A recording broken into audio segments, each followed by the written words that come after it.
Hello, everybody. Welcome to After the Credits, episode 101. We're now in the trio of digits now. I gotta get used to it. Welcome back to another episode, everyone. Hope everyone is having a great Monday evening. Ben is back. Ben, how are you doing today? What's going on?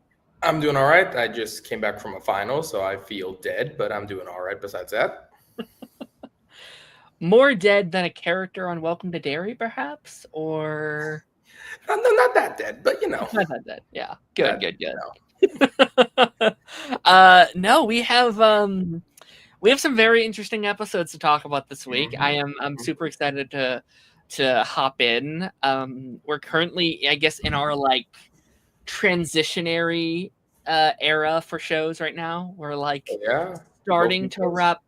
We're in the back halves of our current two shows, wrapping some things up next week, and then starting things next week as well. How's your Thanksgiving, by the way? I don't think we've talked since Thanksgiving. No, I don't know, because the you invited me on the Monday right before Thanksgiving, but I couldn't make it because I was setting up for a Friendsgiving, Mm-hmm. which it was 2 days later, but I had friends with me that entire day setting up for 2 days in advance. Oh, that's so cool. So we said it was the first time I'd ever done one of these because I'm a big planner. And while in college, I haven't planned as much. And I'm like, no, I want to get back into planning. So I'm starting to plan a couple more events with my friends. We got a New Year's party upcoming. I'm Jewish, so we're gonna have a Hanukkah party. So we got some fun stuff. Hell yeah. Yeah, my Friendsgiving was fun. And then for Thanksgiving, I'm a vegetarian. So there's not much usually that I can eat. But I like just spending time with my family. We usually our version of Thanksgiving is just watching TV. With food. That's great. That's I think the way to do it. I think that's very fun. But yeah, let's tap into some comments. Let's see what people are saying. Naruto is here. What up, my friend? How are you? Chris is back. Says hello, Darren and Co. Yeah, sorry for being a couple minutes behind schedule. I said I have 20 extra minutes, and I overestimated how long it would take to do the things I needed to do before. Overshot a little bit. What up, One Marvel fan? Great to see you back. How are you? Harrison said, what up, Darren, Ben, and chat? Hope everyone's doing well. Naruto says, what do you think about Lily being the granddaughter of Pennywise? We will get into that. We'll get into that very shortly. I will say, though, I don't know how you're feeling with it. I'm loving the show, by the way. I'm adoring it right now. It is very weird, though, us almost mid-December with Pennywise. I think vibe-wise, it's so Well, let's see. What day does the finale go on? What day is Sunday? It would be the 14th or something, right? What, they air on Sundays? Yeah. It would be the 14th, yeah. 14th, okay. So, yeah, that's mid-December. It's I really do think that this should have been an August to October show, or at least a September to early November show, but Mm-hmm. Imagine this week's episode airing on Halloween. I think that would have been great. That would be great. Yeah. They released episode too early because of Halloween. They could have done the same for this episode. Yeah. Yeah, no, I would have liked all of September and then all of October, and then you could have had the first week of November be the final episode. I think that would work better for me. Great. Yeah, that would have been great. I like Pennywise more than I did, I will say. The show made me like the character more than I liked him in the movies. I don't know why. I don't know why, but I do. Interesting. Yeah, I'm very excited to hop in. Obviously, we have Welcome to Derry, which we'll be talking about in just a couple minutes here, and then also Pluribus, which I haven't talked about in a few weeks. I'm excited to just kind of do a season up until now talk, because I think we've only talked about that show once so far. So that will be very fun. I've talked about it a couple times kind of solo, but I think just me and you have only done it the one time. So I'm excited. Yeah, because there's some good stuff in that show. Mm-hmm. Chris says, well, makes you feel better. HBO Max was being stupid, so I think I missed 20 to 30 minutes in the middle. That said, what I saw was incredible, so I watched the rest later. I care about spoilers. Oh, did you watch it live on HBO? Is that what you mean? Maybe you watched it live? Yeah, I think so. Okay. Well, they're all on Max, so you can, or right, HBO Max again. I'm so sorry. I mean Netflix. I mean what? I know, right? Which, by the way, or what's your thoughts on Paramount. that shit? Yeah. Or I want to know what happened to Universal. I'm rooting for Universal, but Yeah, they didn't have what enough, did I guess. Universal I do? don't know. Like, Netflix is worth a lot more than I thought they were. I didn't realize they were worth $500 billion. Like, shit, they are worth so much. It's so funny because like they've been playing that like, oh, we're so broke, we have to up the prices again. And like for a while I was like, you know what, fair enough, you got some good shit. Yeah, But now I'm like, lower the fucking price. If you have what, $63 billion or some seriously. shit, like I really don't want Paramount to buy, just because I don't love the way Paramount have handled both Dexter and TMNT recently. I don't love the way they've handled those two franchises, and I'm a Star Trek fan. I also don't love the way they've handled Star Trek. Mm-hmm. So I really don't trust Paramount with DC, and that's the one I care about the most. I don't right now. I don't know if there's a good out of the two options. I don't know if there's a great. The reason I prefer Netflix is for the reason that there are more consistent good Netflix originals than there are Paramount originals to me. I agree. Here's the thing. I think like Paramount doesn't have good politics or They do not. ethics, and that does not help. But also, like, Paramount is like waving that, like, oh, but we'll keep your movies in theaters, guys. Don't you worry. It's like, God damn it, there's no winning. I know, but I don't. And I'm gonna keep saying this. Like, I'm always in it. I'm really in it for DC. I'm a big DC guy. So, in terms of that, I don't want Paramount to have James Gunn be under their control because he's so free right now. And if he's under Paramount, they're gonna be saying no to so much shit. Yeah. But like I'm afraid of that with Netflix too. Like they keep saying like, "Oh, we're not going to touch anything." It's like, yeah, but wait until the contracts are done. Like wait until things don't make as much as Superman made, and then I did read that he has like a contract up until basically when Man of Tomorrow comes out. So up until Man of Tomorrow, those movies have to release in theaters. Yep. But after that, I was talking about this on another thing I did this week. It's like the first year we'll see nothing, right? 2026 is completely normal, completely safe. I don't think we'll see much in 27 either. I think 27 will probably be mostly. I think like end of 26 is when we'll start seeing little things. Maybe, I think we'll start seeing little tiny. Yeah. I don't want to see the Batman Part 2 on a Netflix original. Like, no, I'm good. That movie needs a theater experience. Yeah, I just hope. Here's what I'll say. I do think we're going to have to watch The Skies for the next couple of years. Watch these next couple of Netflix movies that are going to theaters. Watch the Stranger Things that's coming to theaters. Watch the Peaky Blinders movie that's coming next year. Exactly, and I think the big one is Narnia, right? That seems like the first like really big Netflix movie that they're really trying to push. Like they keep calling this like an event movie. So it's like I think how that movie does might be like if they commit to theater releases long term. Yeah. I mean, I'm a big Knives Out guy, so I haven't seen Wake Up Dead Man yet, but I really want to. But when I saw the first one in theaters in 2019, that ended up being one of my favorite movies of that year. In 2019, a great year for movies. I love that movie. And then I got to see Glass Onion in their 1 week early thing that they did, like back then, with that they also did for Wake Up Dead Man. Wake Up Dead Man didn't get the shot. Was studying for finals. I was in high school back then. I could do it in high school. I can't do it in college. Yeah. So it's like I'm gonna see Wake Up Dead Man on TV, but I really wish I got the chance to see that one in theater, and that disappoints me. So we'll have to see. I am open for Netflix original DC movies on a smaller scale. But I want the big event movies.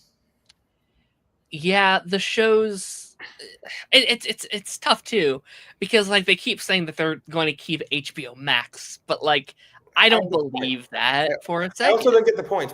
I'm a business student. From a business perspective, why would you have two streaming services competing? There's no point. Yeah. No, 100%. Like you merge it. Like you get like you buy this because you want the fucking IP. That's why you do it. They want DC on Netflix. They want Harry Potter on Netflix. They want Welcome to Derry. They want because that's Netflix's biggest downfall right now is that all their IPs have ended. Well, yeah, Stranger I Things thought is I've been ending. thinking about this since around the time Umbrella Academy ended and when Cobra Kai ended. I've been thinking about this. Most of these shows are what I watched on Netflix. I got Gone. Stranger Things and Wednesday, and that's pretty much it. Yeah. I got nothing else No. I'm watching on Netflix right now. The like only big things they have right now are like reboots of stuff they've already made. It's like One Piece live action, like Avatar live Game action. like America. Yeah, it's just like they need, which again, like I don't blame Netflix. Fantastic No, deal. Like they yeah, like I 100% it's a great deal. understand. Yeah. The reason I edge out Netflix over Paramount is for the one reason I just trust Netflix to give James Gunn more of what he wants than I trust Paramount. Yeah. That's my only edge on that. Yeah, that's and but like even then, like there's already like conflictions with James Gunn because I know. DC, like James Gunn has said, I do weekly episodes. Like I he's been on the record being like, I Exactly. want weekly TV. Netflix I does not know. do weekly They TV. will not do good TV. So They do the weird thing that they're doing with Stranger Things right now that they also do with Cobra Kai, which I really don't yeah, like that style. I think that style is so bogus. It just Disney Plus. I think we talked about this way back when with like Gen V or something. Disney Plus did Yeah. that style, and I don't like the Disney Plus of that style. I don't like them releasing a random portion here and another portion here. It just doesn't work. yeah, agreed. I'm nervous. We'll see. Like again, these like the rest of the year is going to be like a watch the sky. Yeah. And see. as a DC Harry Potter fan, I'm not. Well, to be fair, I don't care much about the Harry Potter show coming out. Yeah. I don't think it. Honestly, I don't see that show continuing now. But Ooh. I see Netflix actually realizing that they have these movies and just canceling the show after a season or two if it happens. That's interesting because I think that's one of the things they would want. Like Really? I think that Harry Potter show is going to be the biggest show in. Maybe it could. I can see it be that too. Like, I can see it be that too. I don't think there is like after Stranger Things ends, there is like no current like biggest show in the world, and Harry Potter Wednesday is pretty big for its time. Wednesday, but like their viewership fell off a lot in season 2. They did. It had a drop off, and I think that is because of the binge model. Like the first batch did well, and the second batch just fucking like. Well, yeah, I've been saying this for years, but I'm happy Invincible learned from their mistake from season 2 because the second half of that season there was no hype, zero hype for that second half, and then season 3 was released week to week to week to week. There was so much hype for season 3. Yeah. There's so much hype for season 4, so we'll see where Netflix goes. As a Warner Brothers fan, I'm a DC fan. I'm somewhat nervous, but I'm more skeptical than nervous. Like I do think it can work out. They just have to make the right moves. Yeah, I would feel better. I'd feel better if they had come out and was like, "We're going to keep the theaters. Like we're going to keep the like." Well, they did say they're still gonna. They did say they're gonna still have theatrical releases, but they also said in the same comment that they're gonna make them shorter. Yeah, like the rumor is like a 2-week window. And that doesn't buy with me. That does not. No. So... You think a movie like The Dark Knight would have made $1 billion in a 2-week window? No. I don't think the only movie I can think of that have made like $1 billion in a 2-week window is like Avengers Endgame, Avatar, stuff like that. Well, like it's so funny that they like there's this big argument happening right now about the like movie theaters are dead. This is the future. Zootopia right now. It just made 900 million, yeah, literally 900 million in 2 weeks. Like that, I knew it would make $1 billion. I thought it would more be like Moana 2, where it crinkles to $1 billion. I didn't realize it would be like Zoom. I would not be shocked if it gets closer to 2 billion. Because like, we are approaching $1 billion, and we're not even in Christmas territory yet. It's going to boom again come Christmas. I do think Avatar is going to shrink their box office a little bit, but yes, but like slightly different demos too. Yeah. Like. There's loads of parents that like to take their kids to like a children's movie around the holiday season. So it's going to come down to Zootopia and SpongeBob. So yeah, okay. Like SpongeBob is such a dead franchise right now in terms of cinema. It's not even funny. It's like I'm going to see the third SpongeBob more of curiosity, but fair. I don't really care much for it. Let me zoom through a couple of these comments that kind of have to do with this. Harrison said 902 weeks in today's market is crazy. Can never underestimate. Oh no, those 2010 sequel Disney movies are like guaranteed fucking like successes. Like I do think that if they made an Encanto 2, even though the first one didn't do good, I do think the second one would do way better. we're gonna see more. I think of that era. I think we're gonna see Encanto 2. I would not be shocked if we see another Wreck-It Ralph pop its head in.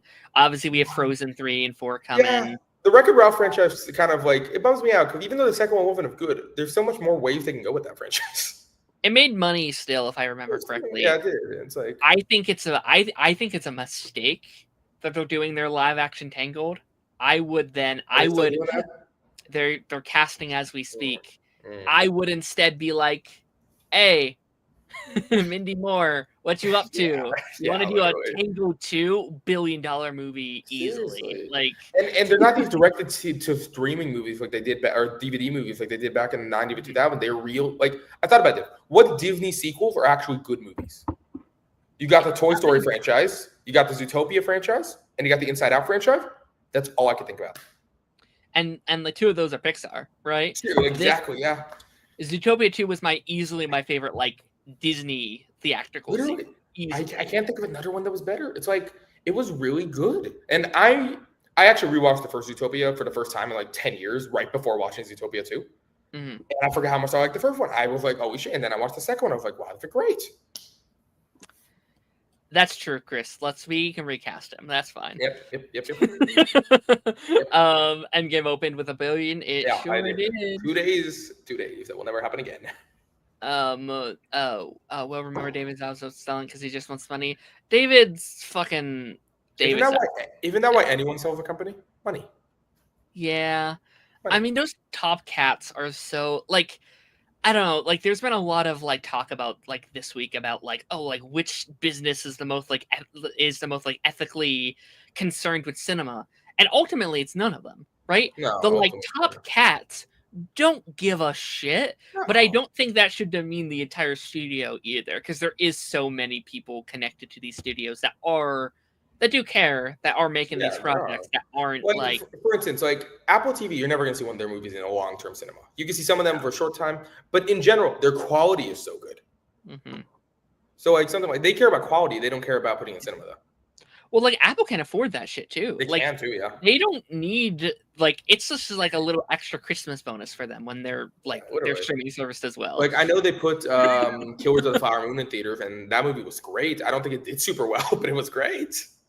I mean, it did well via like Oscar season. Like it did good press. Like if a movie goes in the Oscars, it's good. Like it's fine. Definitely. Like financially. Yeah, I had read the book before that movie came out, so like I was excited for it, and I saw it in theaters, and it was a good time. If Netflix buys Warner Brothers, Netflix probably going to merge Netflix with HBO. 100%. There's I can see it. Netflix Max right there. I honestly, I think they probably just do what they're doing with Disney right now with Hulu.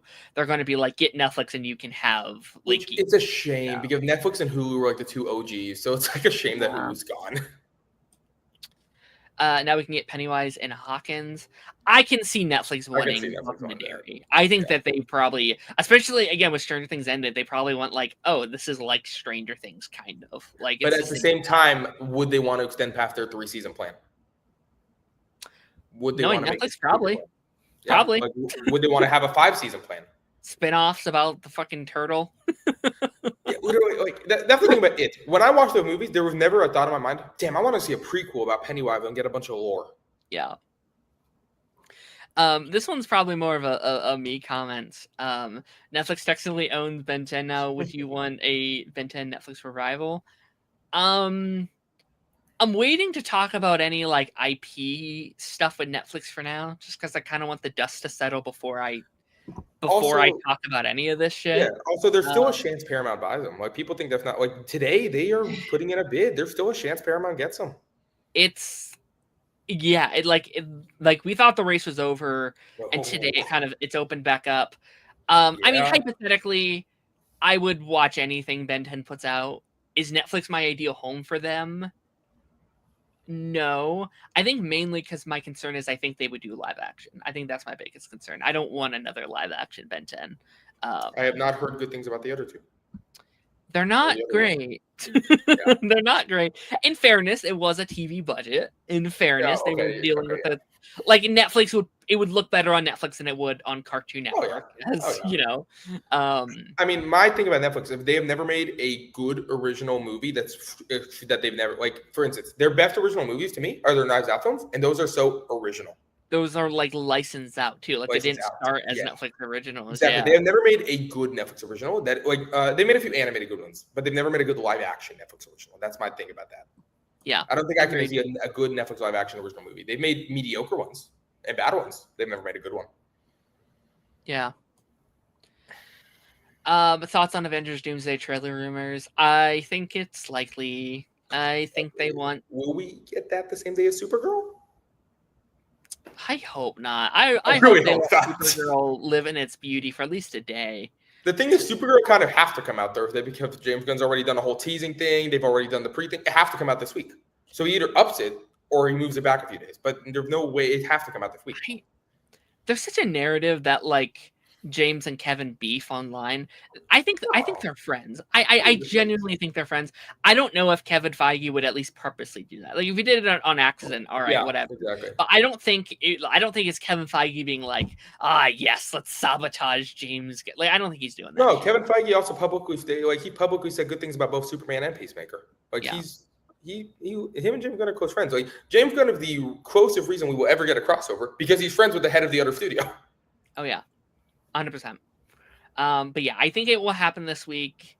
I think they want that above. I mean, we've already kind of known that they want it in front of Avatar. Like they want they want to promote it in front of Avatar. I thought it was going to be exclusive to Avatar, so I don't know. I'm a little happy if not.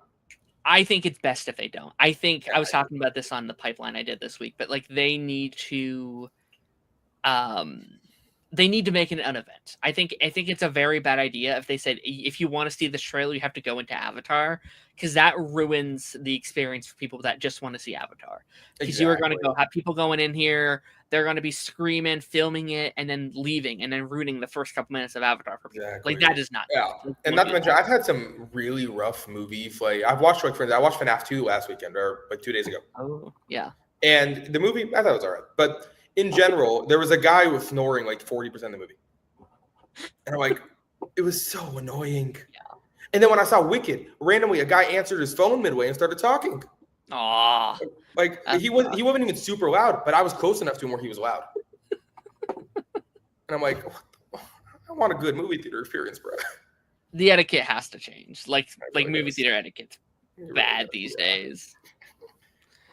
What else we got here? Endgame getting a cinema re-release. People thinking there might be a new post-credit scene on that leads into Doomsday. I think there'll be something, but like, I think people are forgetting that's in September. Yeah, if anything, it'll probably be like, it'll probably be a new teaser with a bunch of footage we have seen by that point. Yeah. No, like we'll have had several trailers by the time that comes out. Seriously, like that Endgame's doing similar to kind of what Odyssey did, where they're having trailers a year in advance, and they're going to have preparation to that, which is a good move. Yeah, no, it's interesting. They could even do like what they did recently with like, I don't know if you saw the like re-release of Toy Story, but when they did that, they had a little like, kind of like the history of Toy Story and its like legacy. So that was good. No, they could do something like that. It's like Endgame re-releasing. I'm surprised it hadn't re-released like officially before. Mm-hmm.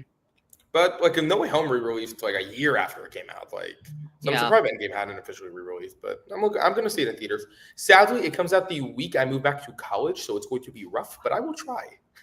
Yeah, I'm going to try too. I'm curious about that. Like, I think the most interesting about that is just like that war between Avatar and Endgame. Like, can Endgame reach the #1 spot again after the Avatar? I mean, part of me kind of hopes, because I've never seen the original Avatar in theaters, so I hope it gets Avatar to put them back in theaters so I can see it in theaters. I kind of thought that was a little, I don't know, a bit much of James Cameron to just put it back in theaters just for it to become #1 again. I was a little pissed about that. When it went in theaters last time, it was, I think, the weekend of my birthday, and I was having a big like thing with my friends, so I just had no time to go see it. So it's like now I'm like, oh, please re-release it. I need to see this movie. Please re-release it. I want to see it in theaters. I was 4 when it came out.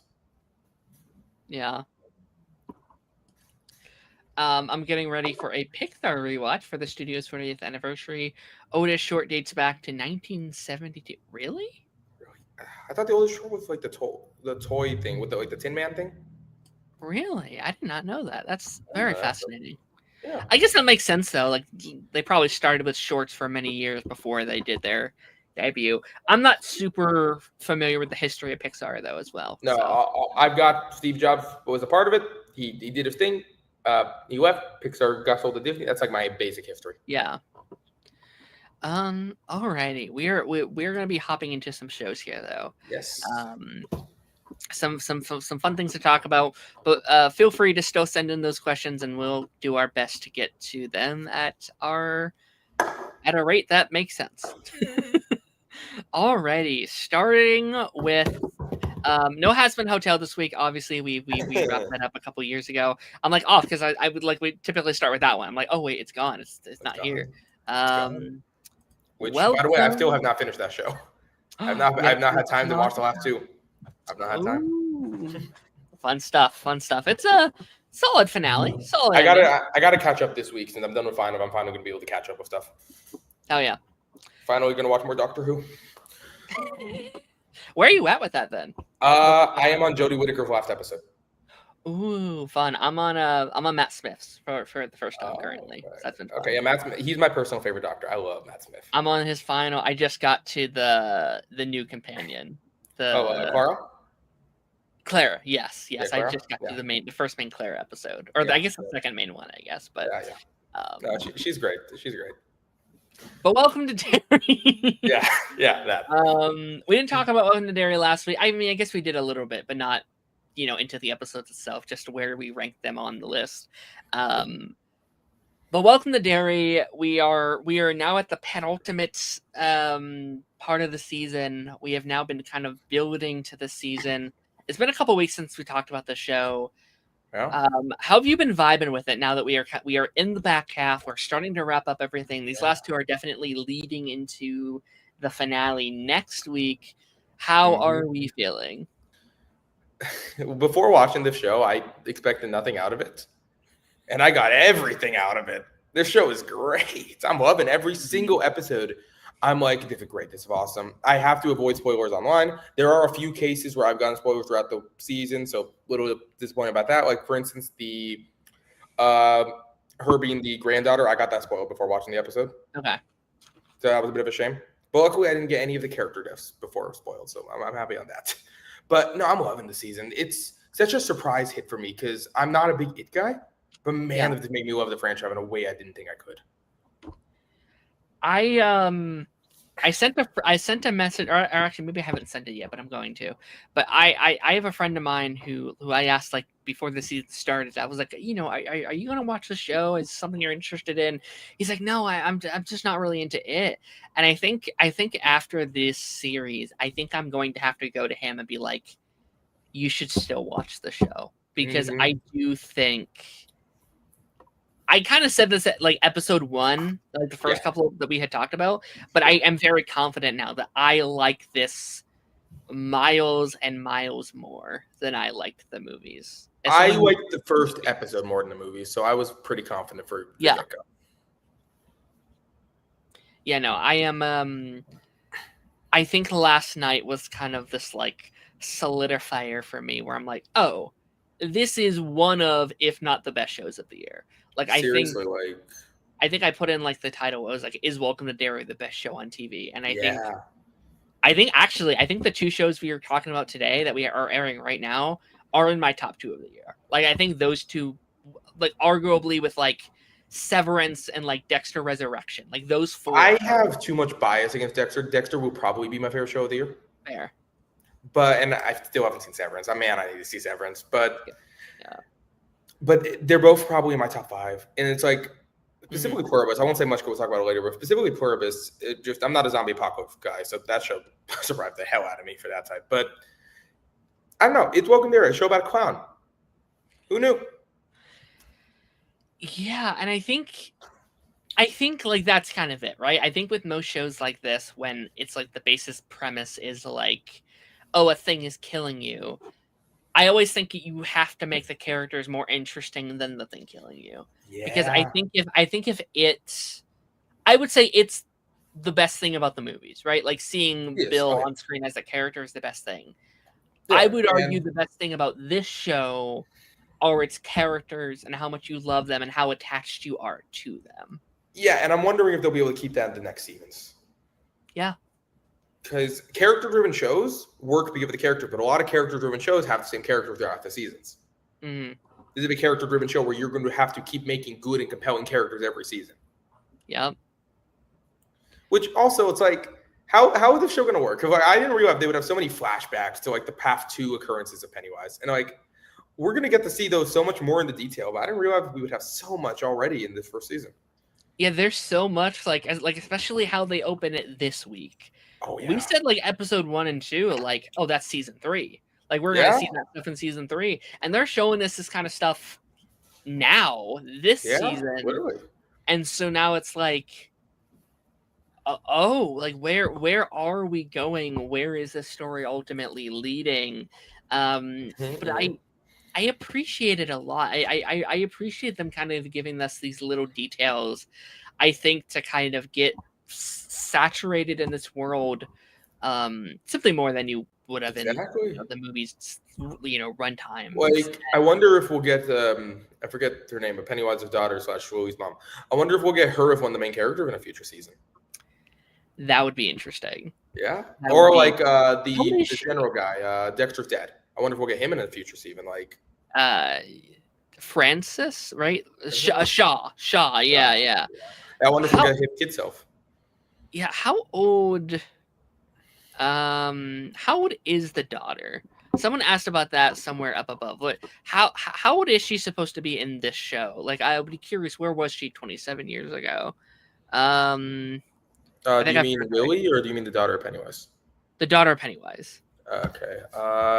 I think I forgot to write her name down here. I wrote a bunch of characters' names down for this week, but I didn't write hers. She's probably in her 50s or 60s, realistically. Okay. So she's just because she looked like in the flashback scene from episode 6, she kind of looked like she was in her 30s, so you're like 20 of her 30s. Mm-hmm. And so just doing a bit of the math, probably somewhere between her 50s, probably 50. I would bet on 50s realistically. Yeah, I thought, and I think it was Naruto who commented it earlier, but I'm so fascinated about that stuff too. And just the mindset. Like, I think it's easy to kind of put ourselves in her shoes and be like, you freaking idiot, that's not your dad. But like in this time frame, it's like you see your dad, you're assuming it's her or it's him, and you're just kind of assuming, like, okay, he's gone insane or something's gone insane. Yeah, honestly, like before 2000, if you saw anything that resembled someone in real life, before AI pretty much, you would have no reason to think it wasn't them. Yeah. Okay. Yeah, that's it. Yeah, I don't know. I'm very interested to kind of see where that's going. But yeah, I will say this even is getting me very nervous for the next 2 because it's so good and they're putting in so much. I don't know what they can do for the next 2. So I'm getting a bit nervous, but I do trust Andy Muschietti and I trust the showrunner because of what they did with this first season. Agreed. I look like I look at a show at like Reacher. Reacher was a show I liked a lot in season 1. I was so enamored with that cast and with the vibe. Yeah. And I didn't like season 2, and I thought 3 was fun, but like it's unable to capture that like season 1 presence. And I do think this is one of those shows that like. Yeah, no, I think Reacher also have a problem simply because it has the books are very repetitive. The difference is you're not meant to read them all at once. Right. So I think that's a bit of a problem Reacher have, but I do see that I think Welcome to Derry could have a similar problem, and I really hope they don't. Yeah, I think that's just like an anthology thing in general, is like when you have lightning in a bottle, it's hard to do. Like, okay, it's different now, but also the same vibes. I haven't seen Fargo, but I've heard that Fargo does it pretty decently, where they have a lot of good seasons in that show. Mm-hmm. And then I'm trying to think of, honestly, I don't know if I've seen many shows like that. Honestly, now I'm thinking about it. Yeah, I haven't watched it, but there's like American Horror Story, which I hear from many yeah. people is like they have their favorite seasons and then they don't, kind of thing. Yeah, yeah. Well, yeah, I've heard people say Fargo season 1 is one of the best seasons of television. Yeah. So it's like, and but yeah, I'm trying to think if I've seen many shows like that. It's like, honestly, not really. They're gonna have to do a lot to prove that these characters can be like. I want each season to be better than the last, and I don't know if that's possible with the show. It'd be very impressive, and I think like, yeah, like I did. It hadn't really processed me until, like last night until watching that episode. I was like, oh, I have to say goodbye to these characters next week. Like next week is it. You got to say goodbye to 2 of them tonight, last night. We maybe 2 of them. I don't know. I end. It looks like that, but I was like, I think he has to live. I think he has. I don't know. Yeah, I know. It's like theoretically, if you know the It movies, he has to live. Yeah, I don't know. I mean, okay, so yeah, let's talk about that. If you guys have not seen the episode, we're diving into a huge spoiler thing. If you don't want to know about it, Huge spoiler. Freaking rest in peace, Rich. Holy shit. Man. It's like I had a feeling because he was such in a good place at the end of episode 6. Like he was so like he is turned into one of my favorite characters with that crew, I think. And he just I don't know, like when he did the whole drum thing at the end of episode 6, I felt like, oh, that's great for him. He's doing some good stuff. He's having fun. He's a bit high, but besides that, he's having fun. Yeah. And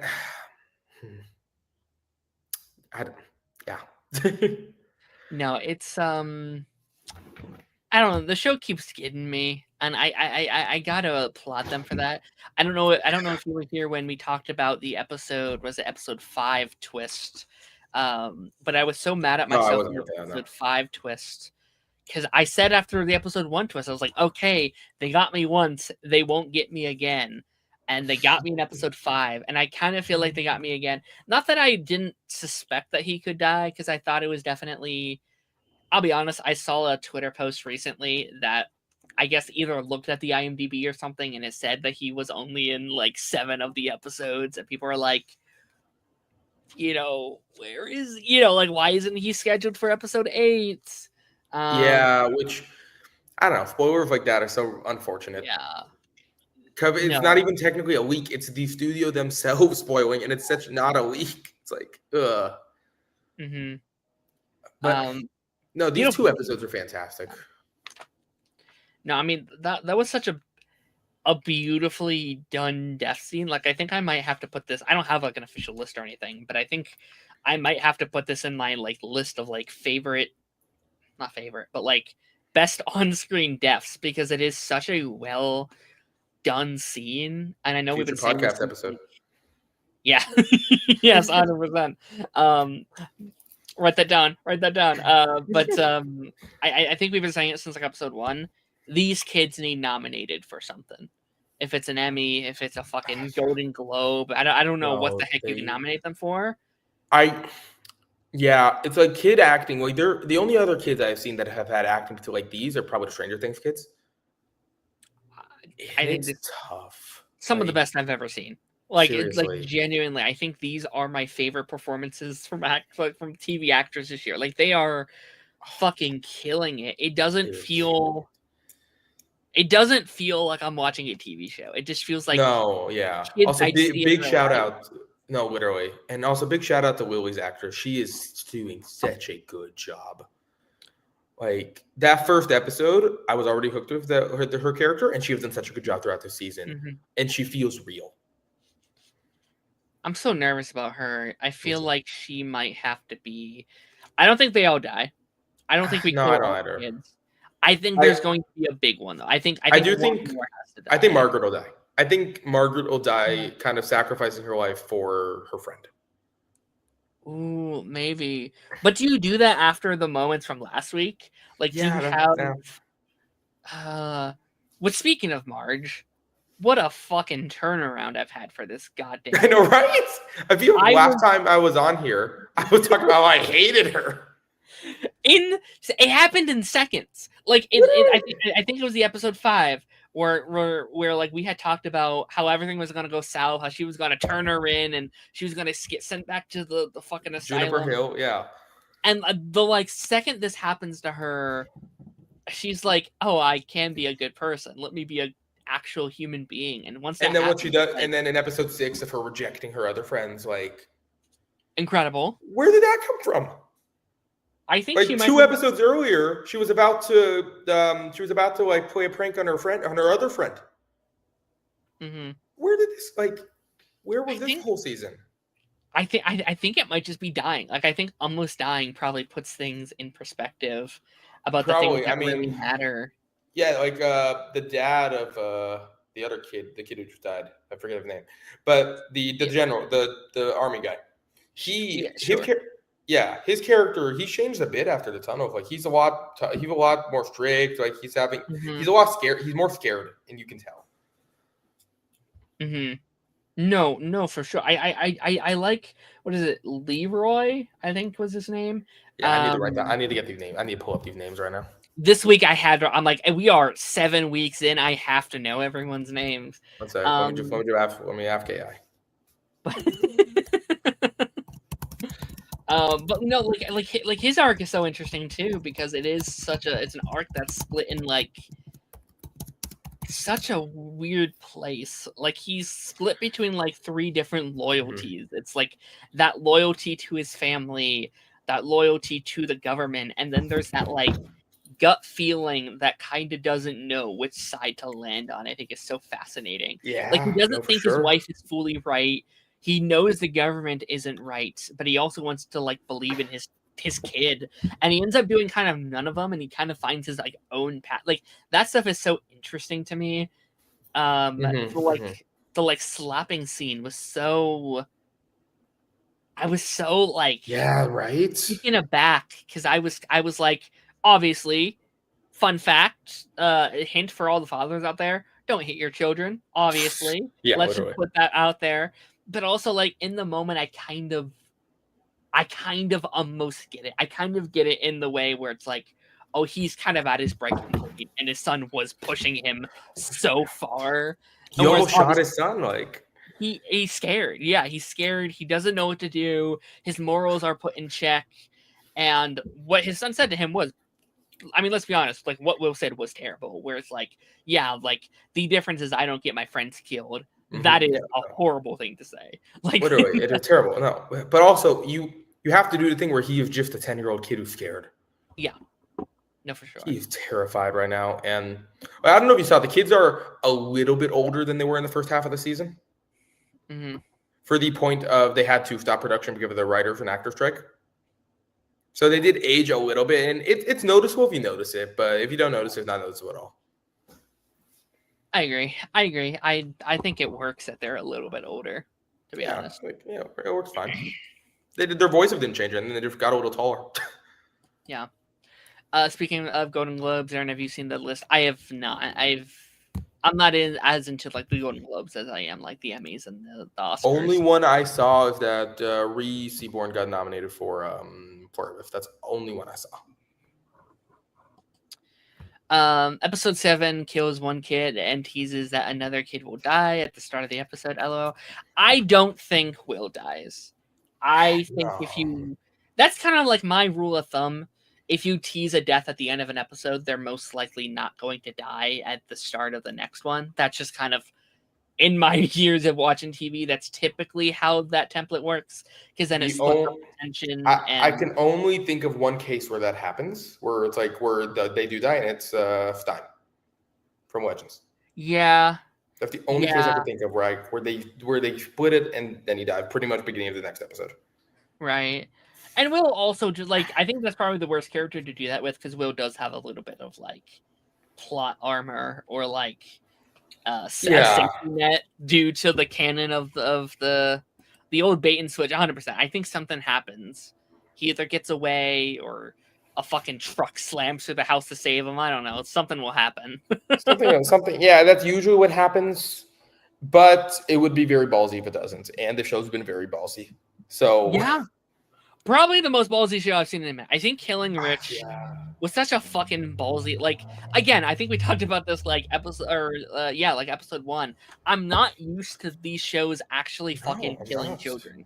Like, And I am not that, just not, that, they're also showing it. Like, they don't show like super much, but they will show the kids die. and it's not even like this like off-screen kind of thing. It's like it is this like 5 minutes in-depth like death scene where these kids are like like pouring their hearts out about how they feel No, about each literally. other. Very emotionally mature children, by Yeah, the way. Like, these are they feelings that are. most characters aren't willing or able to communicate with each other. No, literally.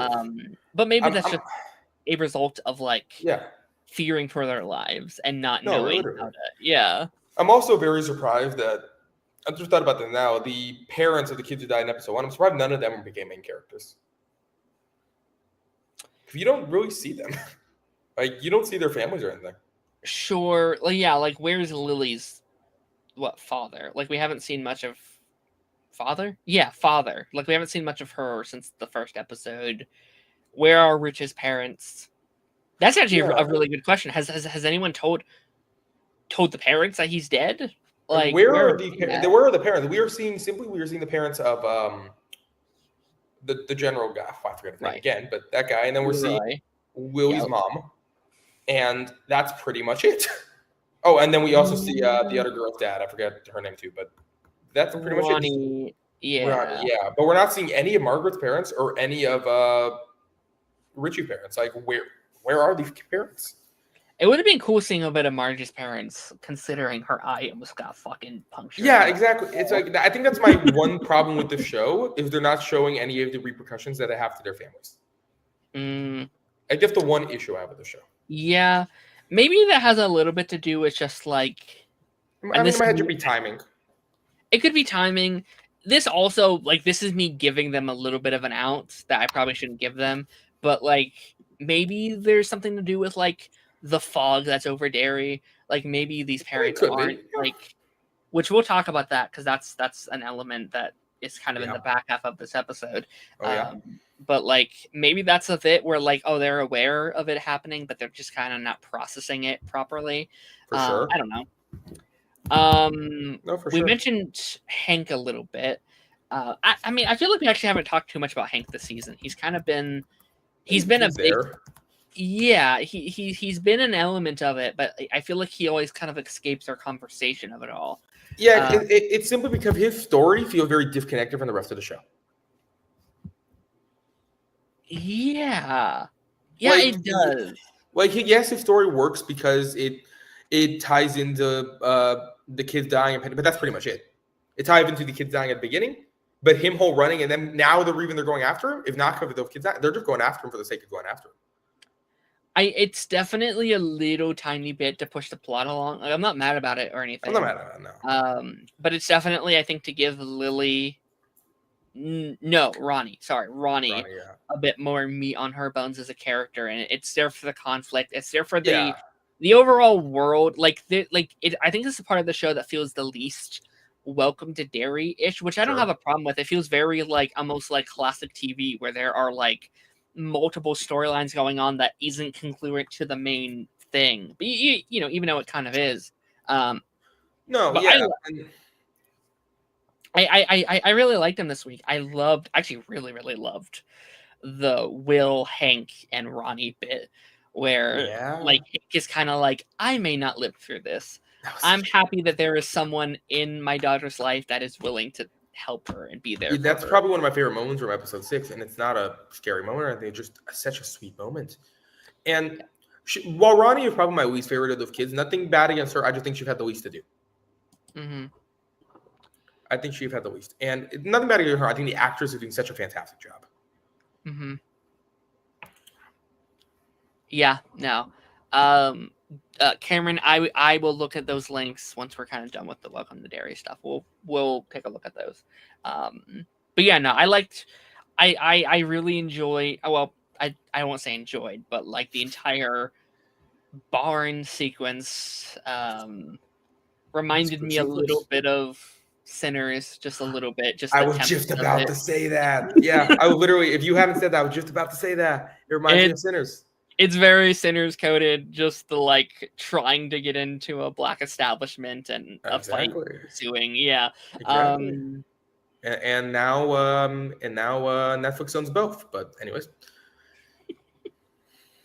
I mean, they were both always Warner yeah, Brothers, but but yeah, still. no, I think that fight was very good. I thought it was a very well done fight. I think these were like the biggest Pennywise moments of the show so far. Like they've been kind of doing like small little things, but like no, I think also Bill Skarsgård's killing it. Like he's doing some of his best work as Pennywise. Yeah. In the show, and I didn't talk to you about it because I wasn't there that week, but his reveal was incredible. I think that's my favorite moment of the show so far. Probably same. Like his reveal was so well done. It was so played off, and it was at the perfect moment it needed to be.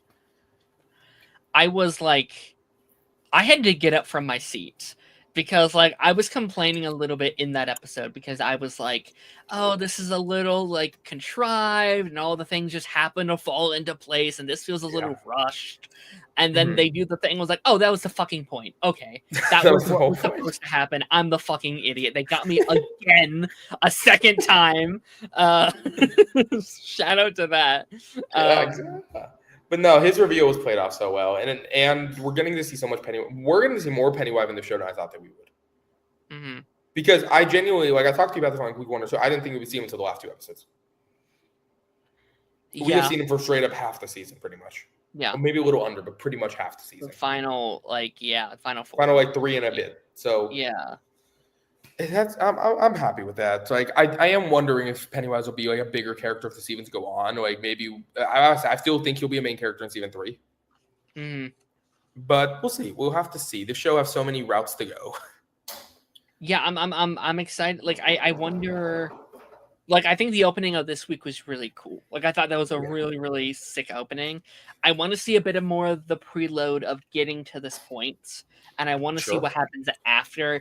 We still don't actually see like the death itself. Like they don't actually show that on screen.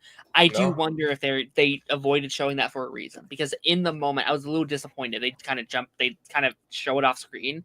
I was like, oh man, I really wanted to see it. But I was like, oh, they probably are saving it. They it's like giving us a little piece of the pie without sharing the entire thing with us. No, sure. Yeah, I think these episodes, and correct me if I'm wrong, I believe this episode was directed by Andy Muschietti. And I didn't look. I didn't look either. I actually forgot to put this one because I know episodes 3, 4, 5, and 6 were not, but he said he was directing 4, so I'm kind of assuming. Yeah, I would assume. Yeah, I would assume he did. At least I would assume so. Yeah, he 100% was doing that quick. But I believe I remember him reading 4, and I don't think he directed episode 6, but I also didn't check. But so I probably would be 7. But I'm loving what Andy Muschietti crafted for. Like I think people really shit on. I said it before, but people really shit on him for The Flash. But I think with this show proves that it was really the fault of that movie, and he had no fault for that movie for what it became. No, 100%. I'm excited. I saw someone comment about like Brave and the Bold and how much faith they have in it, and same. Yeah. I'm so excited for like the Damian Wayne of it all. Yeah. Like I trust James Gunn, and James Gunn trusted him. So I was always on board with Andy Muschietti, and also I'm a Flash movie defender, so for me it worked. But in general, I think he'll do good with Robin. Something we need. I'm very excited for that. Yeah, me too. I want to talk about the Leroy and Shaw bits of the episode. Sure. With them finding another piece of the meteorite. Okay. And I guess it was kind of like a misdirect. You're like, oh, they're going to do things on it. They're going to try and maybe make it into a weapon for Pennywise, maybe to kill it, maybe to, trap it, whatever. And the reveal that their plan is actually not to stop it, but to kind of let it run its course and to potentially control it for their own means. Against for sure. Against the world at large, and to kind of let it create this own narrative. I don't know. Like I thought that stuff was so kind of similar to the stuff we're probably gonna be talking about in like Pluribus here in a minute, where this kind of idea of like, oh, it's easier to cover up free will than let it reign supreme. I think is a very, at least fascinating concept that I'm like, weird. No, literally, yeah. I mean, I genuinely think that that it's been done well. Like it's a very interesting thing. Yeah, I'm so like, I think it's interesting because I always got a little bit of a weird vibe from him from kind of the start, and there kind of felt like there was a bit of this kind of like fake acceptance, or like Mm-hmm. it seemed like he was always kind of like down with the cause to a point. It was like, how far is he willing to go? And so Exactly. I think him like using Pennywise to kind of shut people up about like the Yeah. movements that are going on in the world to Mm-hmm. potentially like keep the white man in power is so Yeah, it's like, it very much ooh. is. And also, I think James Remar has been killing it. Oh, Like, he's been doing he's such a good a job brilliant this season. actor. He's a brilliant actor. It's Brilliant like actor, yeah. I didn't know he was in the show beforehand, so I got a very pleasant surprise in episode Oh, one. he is, yeah, no, he is such a delight in everything I've seen him in. Yeah, he just because of this and Dexter, he's probably my favorite actor I've seen this year. In terms of like the amount of stuff he's done. Like 2 Yeah, top 5 shows, that's pretty good. very good. No, for sure. Um, I'm wondering where that's going to go. I definitely appreciate them because I do just think like the elements of like the fog, I think was one of the things that I was very curious about episode 1. I really wanted a show to tackle Yeah, because sure. Pennywise effects on people was always, I think, one of the most fascinating aspects of it, was that like, oh, he can just kind of, people kind of just stop thinking about things too hard. They don't really connect Sure. the dots of things. What are the extent of that? Can he control what people are focusing on and not Yeah. focusing on? Like, it kind of seems like that's the case, because why are the kids not affected? Why isn't Leroy more affected? Why isn't Dick affected? Like, why are some of these characters not as affected as like the general town folk? Yeah, because I do think that the movies didn't tackle that pretty much at all. Like the second movie tackles it a little bit with the beginning, but then they Yeah. don't really get into why they couldn't remember. They don't get into the thought. They're just like, oh, weird, I couldn't remember. Anyway, so you're saying this happened? Okay, now I'm starting to remember. Okay. Right. Yeah, so will I am curious, like if maybe season 2 or 3 will have straight up like I would love for season 3 to kind of end with someone leaving, like a main character, and he remembers nothing. Like it goes forward a year and he just remembers nothing. Right. I think that would be really cool to tackle. And like, what do these kids remember too? Like, if any of Exactly. these kids survive next week, are they Which going to not remember stuff, or yeah. whatever? I don't know. Well, I do think Lily's gonna survive. I really do. Okay. Also because there's that theory, or I actually not theory, kind of confirmation that she's the mom of the girl from the It movies. I've seen that, which is technically still a theory, but it's a very solid theory. Yeah. The only problem is the name thing, but I could easily see her changing her name to a point where I'm like, so we'll see. There are so many characters in the show that nobody can make it out. I could see a season where nobody makes it out. The whole town's nuked. I don't know. Yeah, whole town, yeah, exactly. Whole town nuked. The entire show is a what if. Mm-hmm. Actually, I think there's a tiny part of me that would almost kind of be into that, just in the way that, like, I don't know, there's nothing that we could like suspect, because there's a part of me that would love an It Chapter 2 with these fucking children. Like, I crave that. That was like, oh, I know that can't happen. I know lore reasons these kids have to at least in some way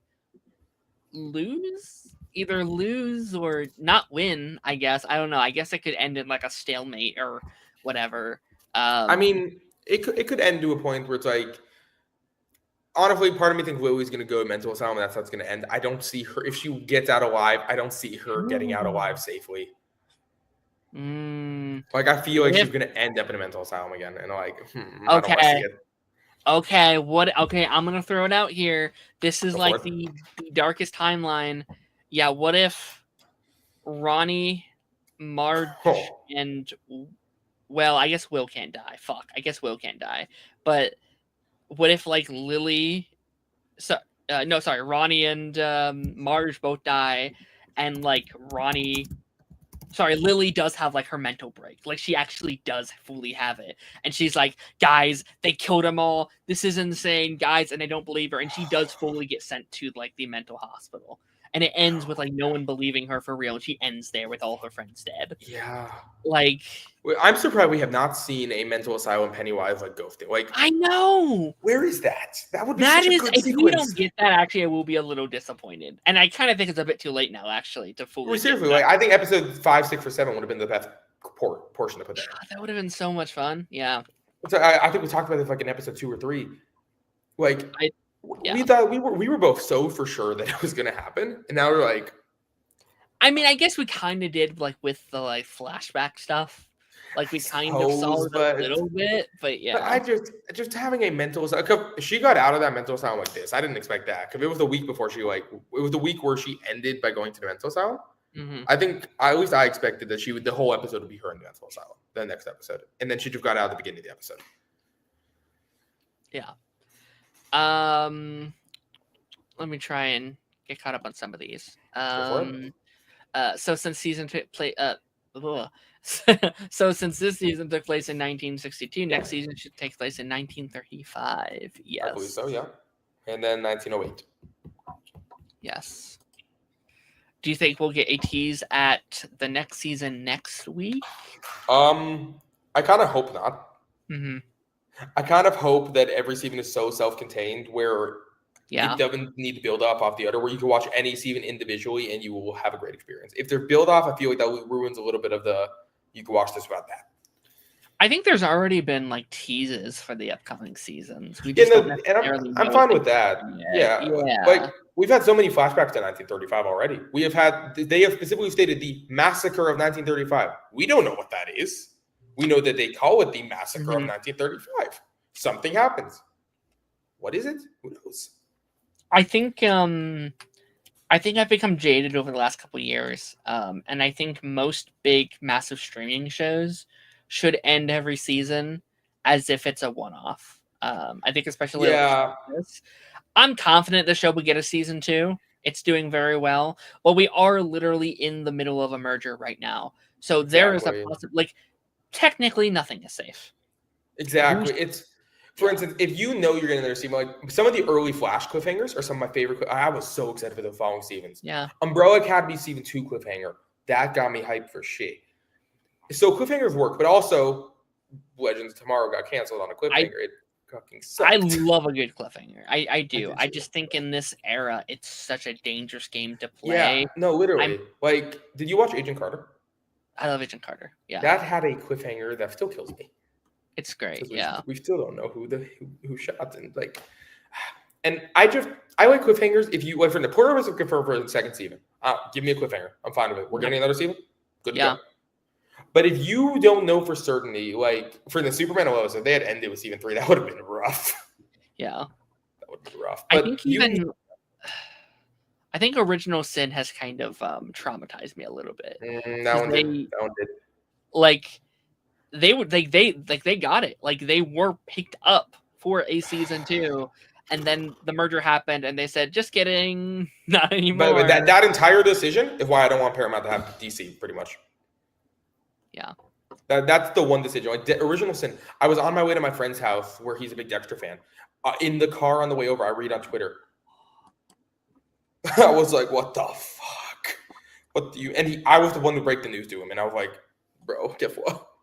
Original Sin's dead after it got picked up," and we were both freaking out because of like, holy shit. We had such a good time with Dexter on this show this season. Like, I had binged, like we had talked about every single season of the original show as I was getting caught up, and then we talked Resurrection. And like one of the main reasons I was binging it is I was like, oh, this is like the closest I'm going to get to like the Arrowverse again. There's like 3 ongoing shows and prequels happening, and I was so excited. How cool would it have been? Dexter Resurrection, some Original Sin in the winter, and for like years. How cool would that have been? I was happy that Resurrection's continuing because I like Resurrection more than Original Sin. But I loved Original Sin. Yeah. I do find it funny that the quick little Dexter thing. I do find it funny that the last like 4 Stevens, like for New Blood, in my opinion, better than Stephen A. Original Sin is better than New Blood. Resurrection's better than the Original Sin. I find it fun that each Dexter Stevens since Stephen A. have gotten better. I agree. I think. So I find that really funny. No, I think they've been kind of on a roll. I think they've been slowly getting back their stuff. They have. And I was at the Dexter panel for a Comic-Con for both Original Sin and Resurrection, and those were a lot of fun. And when I was at the Original Sin panel, I didn't know that would be my only Original Sin panel. Yeah, it's so sad. Me and Taz were talking about it like when that happened. Yeah. Like I really hope that they implement some I don't know, almost Arrow style stuff with like Resurrection going forward, where like each episode can be split between the past and the present. Like that would be really. Yeah, they can do that, please. Yeah, they can do that so easily. Like they can do a thing where they don't need to have Dexter look younger. They got an actor for this. Mm-hmm. Yeah, I hope they keep bringing back that cast. I think that'd be really cool. It'd be great. Like we need more. I need more Dexter in my life. I'm excited for season 2. Also, they start filming in April, I think so. Yep, and they get this turned around fast, so we're probably looking at late summer, I would assume. Probably summer, early fall. Yeah. Yeah. Yeah, that should be great. Cameron sent us 2 little things here that he wants us to look at, so we're gonna look at these really quickly.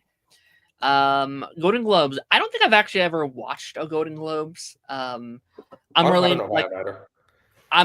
into Oscar season. I like Oscar season. Yeah. I kind of pay attention during Emmy season, but Golden Globes isn't one I pay too close of attention to. But yeah, I haven't paid attention to Emmy season ever since Better Call Saul off 60 nominations. Yeah, that's rough. That killed me. So I have not paid attention to Emmys in a couple of years at this point. But Golden Globes nomination for Best Actor in a Drama Film, Joel Edgerton in Train Dreams, Dwayne Johnson in Smashing Machine. That is interesting. I need to watch a Smashing Machine. I have not seen it either, but it is interesting because we kind of I at least I called this like about a year ago at this point. No, I would have called it too. Like when I saw the first look, I was like, "Oh, he's doing something serious." I actually would not be shocked. I have not seen it yet. I would not be shocked if Dwayne Johnson won an acting award at the Oscars, just because, not even for performance. No, it would be like it would be like one of those things where they get many where they get articles out. It would be something that they know would be big. I think the more I watch the Oscars, the more I've realized they like storylines. They like, even if they don't know it yet, like when Will Smith had to go up after his slap and accept the award for Best Lead Actor. Crazy thing. Brandon Fraser's moment when they Kiki Kwan, like they love a good redemption storyline, and I think that's what they want here. I see it. I do find it funny that The Rock's 2 next movies are live action one and Jumanji 3, but yeah. Michael B. Jordan from Sinners, he's probably my pick for that year, but I don't think he'll win. But he's probably my pick. Wanger Muru, I do not know if I pronounced that name right. If so, I butchered that. I apologize. For The Secret Agent, Jeremy Allen White and Springsteen. He's cool. But I haven't either. But my friend worked for the movie theater, and Jeremy Allen White came in to watch the movie with fans at his theater. Oh, that's cool. Oh, hell yeah. Yeah, I know. So I was like, I wish I was there. And then Oscar Isaac as for Frankenstein, which I still need to get around to Frankenstein. I'm waiting to watch it with my dad next week. Mm-hmm. So that's interesting. We have one other here they wanted us to see as well. Is this it right here? Ryan Coogler's Sinner is nominated for 7 Golden Globes: Best Picture, Best Director, Best Actor, Best Screenplay, Best Score, Best Song, Cinematic and Box Office Achievements. Isn't that pretty much everything? Yeah, I think.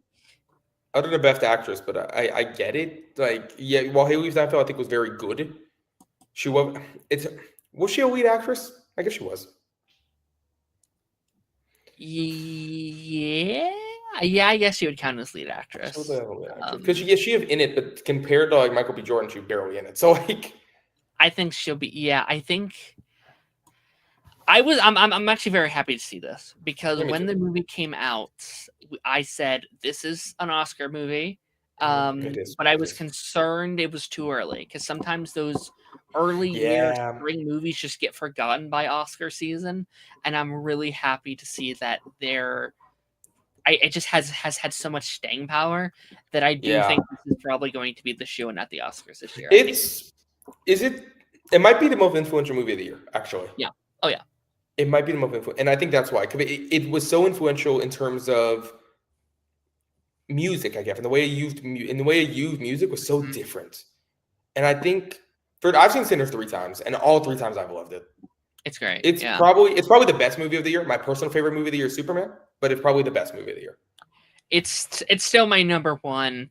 And in like fairness, I haven't been like I like this movie a lot. I think it's great. I haven't been like absolutely blown away by a movie this year. Like there hasn't been a movie where I'm like, oh, that's my new favorite movie. Like I typically have most Oh, years. fair. But yeah, I think Fair. this is the Yeah, best no, I so think far. Superman and Nezatu did that for me. They both blew me Mhm. away. Yeah, I think this is going to take away the most Oscars this year. I also think on a much smaller scale, unfortunately, but I also think K-pop Demon Hunters is like the other like surprise hit of the year for people. If they don't win Best Animated Feature, I will be very surprised. I think it's going to be up to this and Zootopia too. Like they're going to be battling it out. I'm thinking of anything else that could even compete. It's like, I mean, I think I mean, you know, there could be some indie movies that we don't know about yet too. well, like, have you seen Nezatu? I've not. That I think that will be up there though. That will be up there. That's a great. It's the first. It's like the 6th or 7th movie to make $2 billion. Mhm. Yeah, it's going to be those three, probably an indie one we haven't heard about yet, and probably Elio because the Oscars fucking Pixar. love Pixar. And I do think Elio. Year. No, they really, yeah. I mean, next year, like Toy Story 5 have a very solid chance to win for 27. Like they fucking I mean, I think for a while I do think the Oscar needs to change who they bring on to vote on these things because it's very clearly most of the time they don't fucking they don't watch the shit. Like there was a thing that came out last year. It's like, oh yeah, we haven't even watched half the movie. Yeah, I remember that. Yeah, it's like, and it's like, what's the what? point, bro? That is fucking that. You can't vote on something you haven't seen it. Like, yeah, you can vote. You can vote on your favorite, but you have to watch the others first. You have to. It is insane to me that you don't need. It's not a qualification to watch every movie. That is no. It is a qualification. They actually have to watch them there. The difference is they just skip through it, and that counts. Because then it becomes a popularity contest, and that is a completely different thing. That pisses me off. Exactly. Like for instance, the best movie of the year and favorite movie of the year are two very different things. I agree. Like, what is the best movie of this year? Probably Sinners. Yeah. Probably Sinners. What is my favorite movie of the year? It'll end up being either Superman or I'm praying for Avatar. Yeah. Yeah, I need to get on the Avatar train. I need to care. No, it's a weird feeling with Avatar because I don't even love those movies, but I love James Cameron. Sure. And I'm very excited. Like for both Avatar movies are both like two of the lowest on my James Cameron list. But I'm still excited for it. I think it'll look beautiful on a big screen. Like I will go. I'm not the biggest fan of them. I'm kind of just there with it, but I hope. I know the third one's meant to close off the saga of his Avatar films, and the fourth meant to start something new. For now, yeah. For now. He keeps saying like, "Oh, this is the last one," unless it's not. It's like you filmed 4, bro. Like 4 is like four is already almost filmed. Like 4, like 4, they're just in the editing process of 4. I'm pretty sure. Yeah, it's so I think it's just marketing shit. I think it's like watch the movie where I can make my 4th one. It's like 4's coming out, dude. Like you. And also, Avatar 3. While I do think they have a shot, it's the first Avatar movie that doesn't make $2 billion. It's gonna make $1 billion easily. I think it will be the least profitable one yet, but it's still an Avatar movie at Christmas time when the box office doesn't currently have a lot of huge bangers. Like, what are its competitors? You have SpongeBob, which is still popular. But you You have have 5 Nights at Zootopia. Freddy's. Yeah, like It's like, Anaconda. Like it's a shoe-in. Like they're it's a good. shoe. Yeah, Exactly. I find those people funny though. Like there's people that genuinely don't think Doomsday is gonna make $1 billion. Like it makes $1 billion. it makes $1 billion out of curiosity alone. Does it make $2 billion? If it's I'm good, less sure. yes. If it's good, I do think so. If it's good, I think people will talk about it, and it could. But also the chance of it being, I think there's a higher chance it's bad than a higher chance of good. Yeah, like it's gonna make money. It's gonna do well for the studio. Like there are also movies like, will Brand New Day make $1 billion? Probably. But also, Far From Home and No Way Home are the only 2 Spider-Man movies to make $1 billion, and both of them had something going for them that Brand New Day just doesn't have. I'm a bit more nervous for Brand New Day than I would have previously, only because one, Odyssey, it's filled like the box office within those months are insane. Like it comes out the same weekend as like Moana 2 or something. Or I'm sorry, live action, yeah, the live action one. It's around like Minions, the Odyssey, like, and it doesn't have the IMAX screenings. Disney gave that to Moana instead. Which, I mean, fair enough from a profitable standpoint. Moana is more popular to kids right now than Spider-Man probably. So I get it, but at the same time, it's also like I'm more worried about Supergirl than I am for Spider-Man. I think. Same. Because Spider-Man will still make money. Supergirl really needs to make money though. I am on my knees praying that James Gunn moves Supergirl. And I think he's too stubborn to. I think he likes to keep his dates, but he needs to change that. I think it would do better if they move it up than down. I've been saying March. Yeah, move it up until like, okay, it's June right now. Move it to like April probably. I think would be the best bet.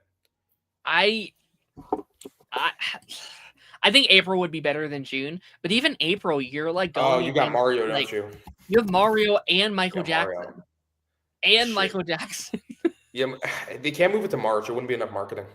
I think April. I think, yeah, March is the only time I don't think it gets like destroyed. Like, unless you do a fucking like May could work, October, I guess, but then you're in like Clayface area. Yeah, so I don't want it to be October. Like that means we won't get any DC content until like the back half of the year, and it's like we're already doing that. If they move Supergirl, we move it to the first half of the year. Like we're not getting Lanterns for ages. Like I think I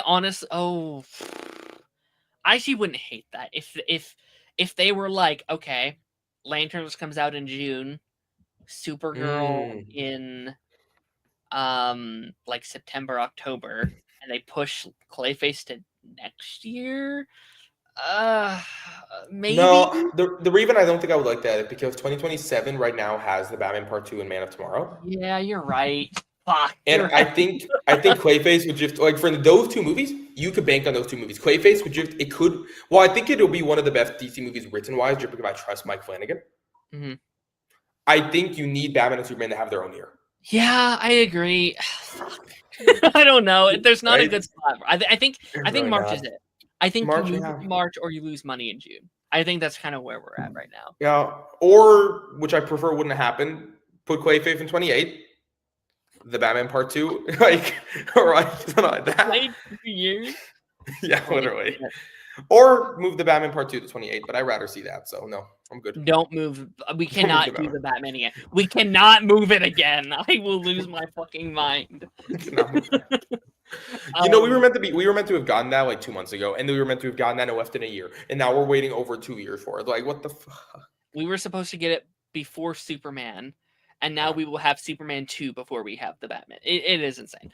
Okay, I want to speed run a couple of these comments here, and then we have to move on to our next show. Naruto said, The Boys, Daredevil, and Invincible will all be airing at the same time next year. Yeah, good luck, bro. And Euphoria. So we are fucking busy. Good luck, bro. Good luck. I haven't actually seen Euphoria, but I do want to. It's... I was considering like, do I want to cover it? And then I saw that article that had the 4 of them together. I was like, no, I'm not covering it. That's going to be a personal show. Gotcha. I can't wait for Daredevil. My good friend Chainsaw said, I'll move Supergirl to premiere exclusively on Council. Hell yeah, man. Hell yeah. Shout out to Chainsaw. Too soon, but Supergirl could have been a decent Valentine's Day. For sure. Ooh. Oh, yeah, That would've been I good. could have That seen could have been that. good. That could Yeah, have been too good. soon. They can't market it, but yeah, I don't Good. disagree. I mean, here's what I would say about James Gunn. Having Superman and Supergirl come out a year apart, incredible stuff. I love it. It's Incredible. just a stacked year. Especially since Supergirl's probably going to have a cliffhanger to do with Superman. Like, that means we will see Superman 3 years in a row, which is something we have not seen since like RDJ as Iron Man.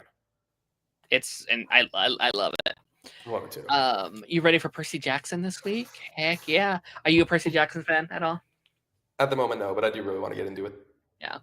I like season 1. I hope I like season 2 a bit more, though. Yeah, I might binge season 1 actually, because once I'm caught up with Doctor Who, which hopefully should be soon, I'm going to look for some smaller shows to watch. Nice. Yeah, it's a fun little show. Darren, Supergirl is good because Supergirl is June 28th and Spider-Man Brand New Day. Yes, but it's not just Spider-Man. It's not just You also got Toy Story 5. Minions. It's Toy Story and Minions and Odyssey. Moana and Odyssey. Actually, I think Odyssey should probably move as well. I think they're kind of in. No, I think Odyssey even a really fucked up play because Spider-Man's going to steal that box office. Yeah. I think Odyssey even a much worse play than Supergirl or Spider-Man. Truthfully, it's just I think it's another 2023. I think there's all massive movies, but they're all together, and I think none of them are going to make the money that they need to. No, because I think live action Moana will. I think live action Moana is going to make hella money. But also, that's $1 billion. Yeah. I also think Toy Story 5 will make money. Like, I think that movie's going to do better than people realize. I think because people forget that Toy Story 3 and 4 both made $1 billion. Listen, you cannot like Toy Story 5. That is fine. That's a fine opinion to have. But to say it's not going to do good, it's you're lying if you say you're not going to be in that theater come June to see it. Like you are going to. I love Toy Story 4. If it needed, no. But do I have a good time watching it? Yeah. I think I'm going to have a good time watching Toy Story 5. I've found myself defending it more as it's been approaching. Like, despite me not liking to do that with Disney a lot, I found myself. Also, if people don't want Disney to make sequels, don't go watch them. That's what you should do because they listen to the audience. They listen to the audience. They listen to money. They are. I mean, look at it right. Not to get on another side tangent because we got to do the last show, but like Moana 2 made $1 billion. Inside Out 2 made $1 billion. Zootopia 2 is about to make $1 billion. Elio just flopped last year. It lost money for the studio. Lightyear, and I actually liked Elio too. So I did too. Wish lost money. Strange World lost money. Like you can say, Encanto's the only exception for that. Where yes, they lost money, but they were so culturally relevant. COVID, yeah. So I think that they are still going to have a lot of Encanto stuff. Yeah, no, 100%. They just need. It's just like. I mean, first of all, I think Disney needs to fucking promote their stuff too, because that's another big problem. They make these original content, they're not promoting it. People don't know it exists, so you have to promote it. Specifically Star Wars and Marvel right now. But like next year, watch Hoppers in theaters, watch Hex in theaters if you want these original movies to keep coming. Like I'm not excited for Hoppers simply because that trailer didn't really do anything for me. Mm-hmm. Yeah. But I'm still going to see it. It's Pixar. I do trust them. There have only ever been one truly Pixar movie that I have not liked, and that of Cars 2. Yeah. That's the only Pixar movie I don't like. Every other Pixar movie I have at least enjoyed. I've at least had a good time watching. Fair. But speaking of enjoying watching something, you said as our transition here, Pluribus. Is this episode 6? 6, I believe, yeah. 6? Okay, yeah. Episode 6. I just finished episode 6 about an hour or so before we jumped on here. Okay. Yeah, I watched it when it came out. So way back, like just under a week ago, I guess. Yeah, a handful of days ago. We talked. What was the episode we talked about? Was it episode 3? Episode 3, yeah, and technically the first 2. So I guess the first 3 in a way. First 2, yeah. We've had a handful of more episodes since then. We've had, I guess, double the episodes since then. Yeah, which really random. I'm curious if Vince Gilligan loves having his shows not have to be a certain episode length. I'm curious about that because he can have them be any episode length he wants now. He doesn't have to fill a quota where he has to cut things. The episode's too long. The episode's too short. He has so freedom right now. I think that's the best thing about this current streaming era. I agree. Is that you can have that creative freedom with I agree. And hypothetically, it should be the best era because you can have it should be. The budget is higher, the freedom is higher. You don't. I miss my filler episodes. I do. I do too. I don't know. It's I do think Stranger Things abuses it a little bit with their lengths, but yeah, for sure. Pluribus. Where to start with Pluribus? Pluribus is such a I think it's such a hard show to talk about, to be honest, because it's not just like narrative. It's not like, okay, this act happens and then it leads to this big moment. It's kind of just like, it kind of feels like you're like spying on your neighbor from like next door. It feels like you're just kind of watching in as like life happens. And I do think that's maybe what makes Vince Gilligan such a good creator, because I think all our shows kind of feel like that. Like, I don't know if any of them necessarily feel like you're watching a TV show. It feels like you're just kind of watching like someone's life happen before your eyes, and you're just viewing real life experience. It's like, whoa. And then Rhea Seaborn have been doing fantastic with the show. She is such a brilliant actress that I am still so sad that she did not get nominated for anything for Better Call Saul, because she was so good in that. It is a travesty. Better Call Saul never got an Emmy. It is a fucking. It's the most insane thing I think the Emmy. It was probably like in the top 5 best shows airing from that point of time. 6 seasons in a row. To 7 Emmys in a row. That is insane. Like, it truly was. Yeah, literally. It's like, I personally don't like it more than Breaking Bad. But if someone says it's better than Breaking Bad, I will not argue. I get it. I like season 1 of this, I think, more than Breaking Bad. Like, I like Breaking Bad. I agree. But it takes a couple seasons for me to be like, oh my God. I think Breaking Bad season 3 through 5 are like some of the peak of television in the world. But the first 2 seasons, you have to build them up. Well, Better Call Saul kind of more starts from a point where it's like, shit have happening. Mm-hmm. But yeah, Pluribus, I think it's such a complicated show that it is also such a brilliant show. Mm-hmm. And with Apple TV producing this, like, man, have they had a year. Oh, yeah. Pluribus, Severance Season 2, The Studio. Like, these are 3 shows that if people have in their top 5 to top 10 show of the year, I wouldn't be surprised. I think in terms of like original content, Apple TV is where it's at. Like, Apple TV, which is why I was kind of hoping Apple would have got not to go back down this rabbit hole, but I was kind of voting that like Apple TV would have been just like, yeah, we'll take that. Why not? Like, because they don't give a shit. Like their like streaming service technically loses them a little money each year, but they don't need it. They make so much money on their phones that it's just a little bonus thing that they get to do, that where it doesn't really matter if it loses a little bit. Like, they're just making good shit. Like, they make that shit back in like Emmy season and like Oscar season when they get all the fucking dough from those, because they make their shit so good. Yeah, literally, Apple doesn't need it, but they're streaming. They have probably the highest quality of streaming right now. And it's so like, I haven't seen Ted Lasso or Severance, but there were 2 shows I've heard so many good things about that I'm like, shit, I gotta get on this. Like, I gotta watch both of these shows. Everything I've seen from them has been in my S tier. Like, I think Ted Lasso's a brilliant show. Severance is a brilliant show. This is a brilliant show. The Studio this year is a fucking brilliant show. I keep forgetting that show came out this year, because I keep forgetting the Studio came out this year, because that feels like ages ago. It's so, like, they just don't. Monarch, that's Apple. Like, holy shit. Yeah. They make quality. Their quality is so good. It's like the streaming service I'm watching the most on, in probably with new seasons coming out right now, is probably Amazon. Mm-hmm. But in terms of like original content, because most of Amazon stuff isn't original content that I'm watching. And most of its stuff is IP. Yeah. But original content, you got to go Apple. They are doing so good right now with original content. They must love that they got Vince Gilligan's show. Yeah. No, and they don't really cancel their shit either. Like, they just they let stuff end. Like, for the Ted Lasso, like, the creator said, "Oh, we might end it here." They wanted to come back a couple years later. All right, come on ahead. We're doing it for season 4. Yeah, I mean, imagine that like mentality with like DC, if they just kind of let that, like, just let them cook.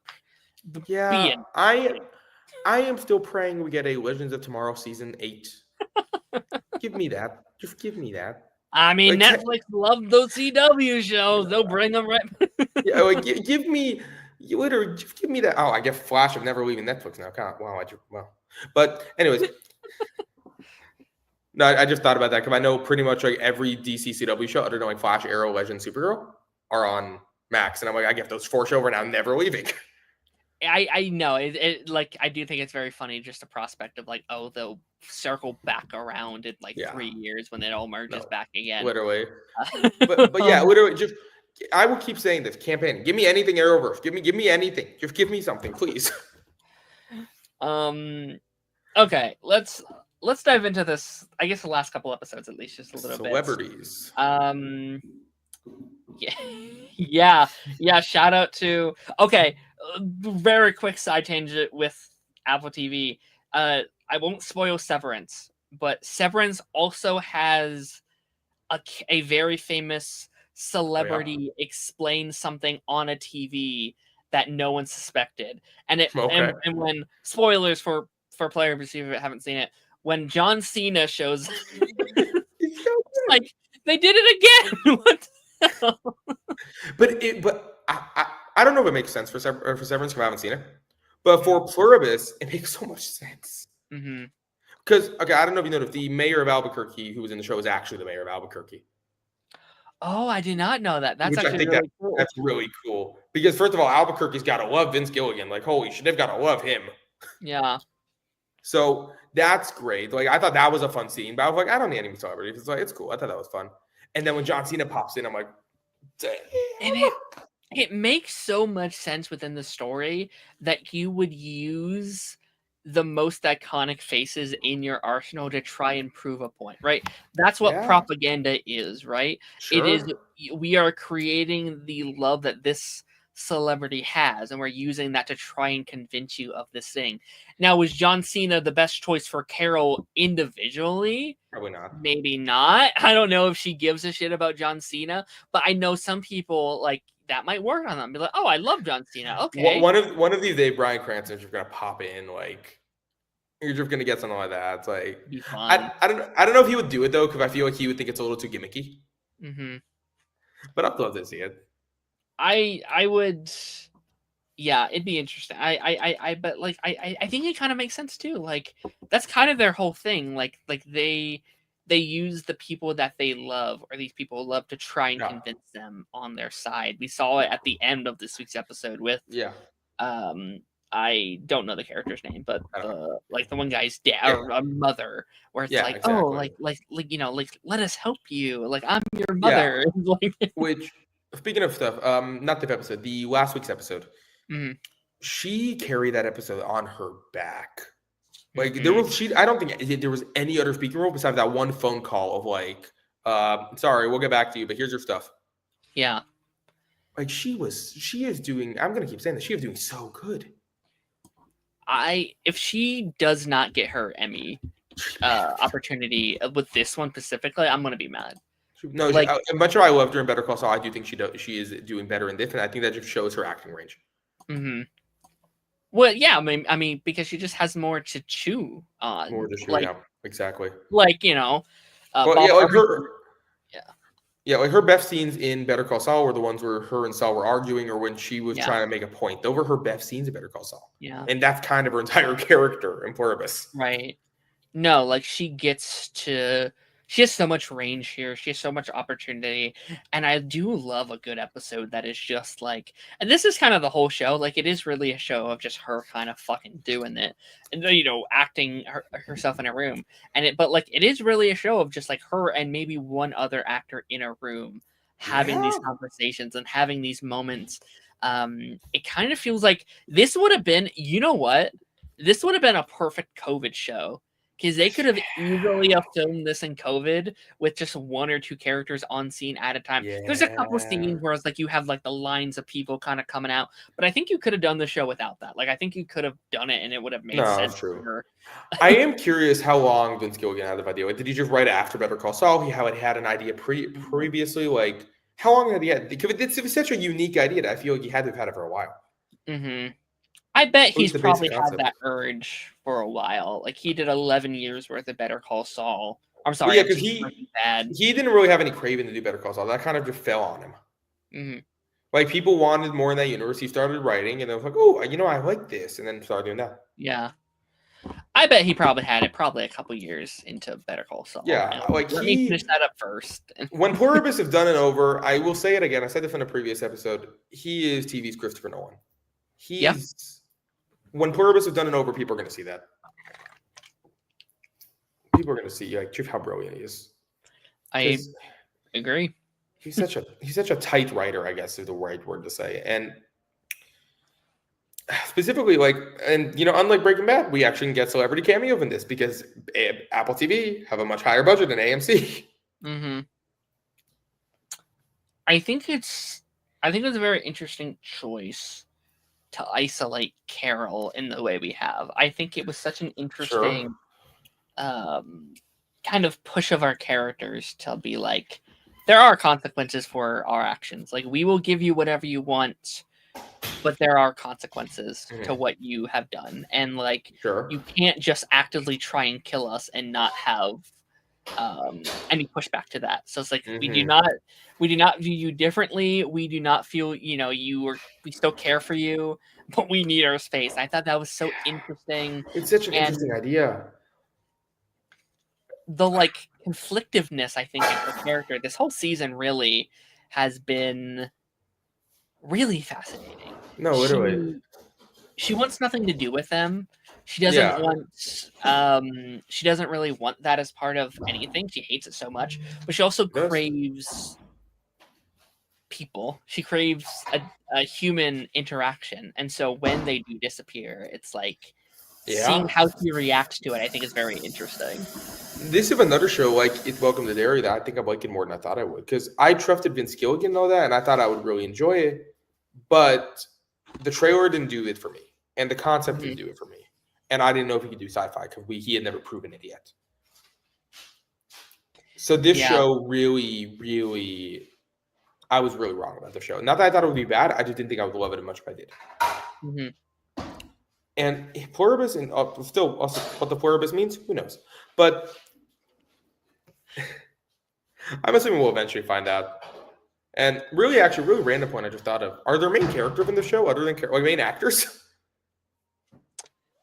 Will there be main actors? I feel like eventually we're probably slowly kind of building out our cast.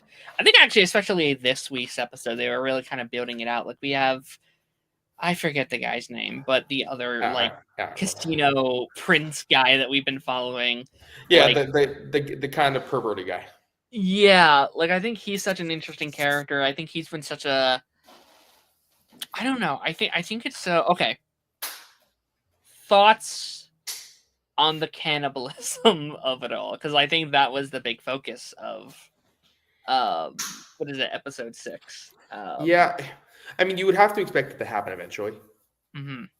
Because in general, they're going to run out of food. Yeah, I think that was one of my big questions, I think, of like for the show. I was like, what do they eat? Right? Yeah. Are they eating regular foods? Or because like we had talked about like that, like, that idea of just like, do they consume their own bodily functions for water and stuff like that? Yeah, like did you ever see The Martian? I did not know. Well, yeah, in that movie, the way he makes food is by using your own waste and replanting potatoes over and over, and it's like that's how he gets food on Mars. But Earth is eventually going to be like that, where you're not just going to be able to get new food; you're going to have to figure stuff out. What frozen foods are going to last a while. She probably realistically could live a couple years with foods. Mm-hmm. But eventually that's going to run out. It's going to run out. I kind of don't. I don't know. I feel like there's going to be a couple more dark secrets that kind of come out about this whole thing. And I think the more we kind of dive into it, it's going to be like, oh no, this must be stopped. I think there's eventually going to be a season where she actually gets taken over and she finds out what it feels like, and that's going to be like a season arc of seeing her try to get out. I could see. I don't know if it's this season. No, I don't think it's this season. But I could see a season ending where it's like, I do consent. or like I consent to you doing, or something happens. No, realistically, I think I would love it to be season 3 because I would love enough time of her running away to her accepting it. So I would love it to be the finale of season 3, I think. Yeah. I'm kind of, and I can't, I don't want to come out as pro cannibalism, obviously. But I think like in the way that they were breaking it down, at least, I was kind of like, all right. That's, I get kind it, of but get it. I get it, Especially since they're not like killing them to do so, right? Like it's not like a thing. It's like they're murdering people to do so. Are the people alive though? That's the thing. That I assumed they were. This is such a weird conversation. I assumed that these were the already dead people. I would assume. Oh, no, sorry, continue. Good. It's fine. No, I was gonna say I don't know if you saw one of the heads that was in there was Vince Gilligan's head. Was it? Yeah, he said I saw an interview the other day, like where one of the heads with his head, the first time he had ever done something like that, and he was kind of happy with it.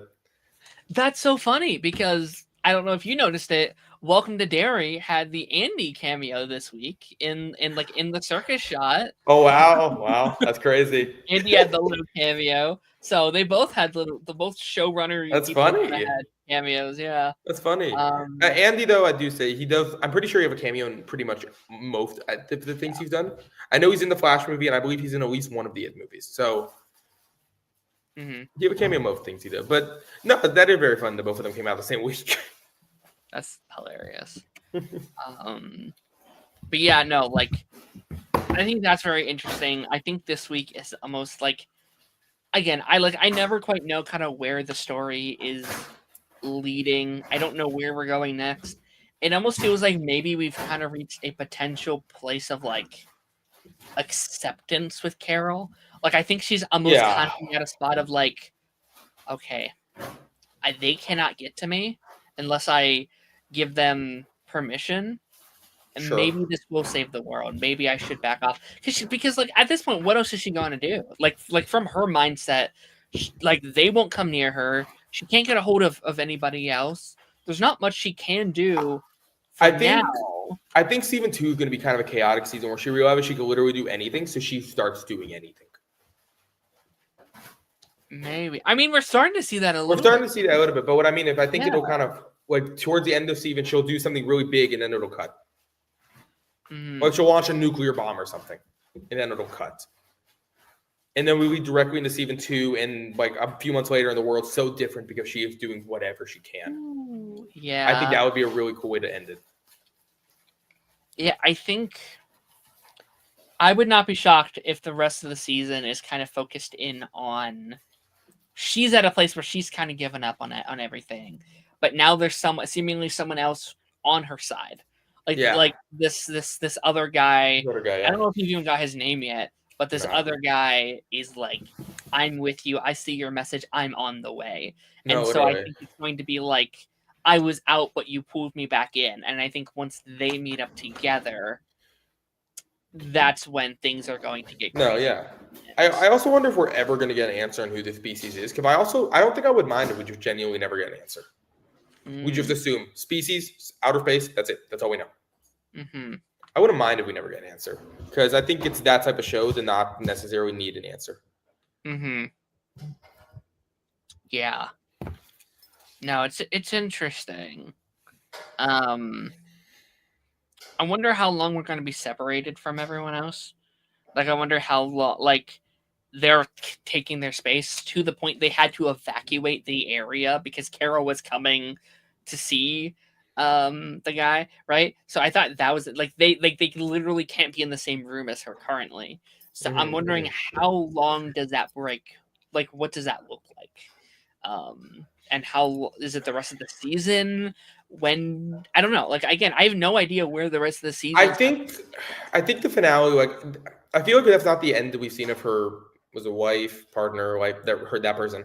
I feel like that where they're gonna find a way to take over her body, and that's how like this episode 9 is gonna end or something.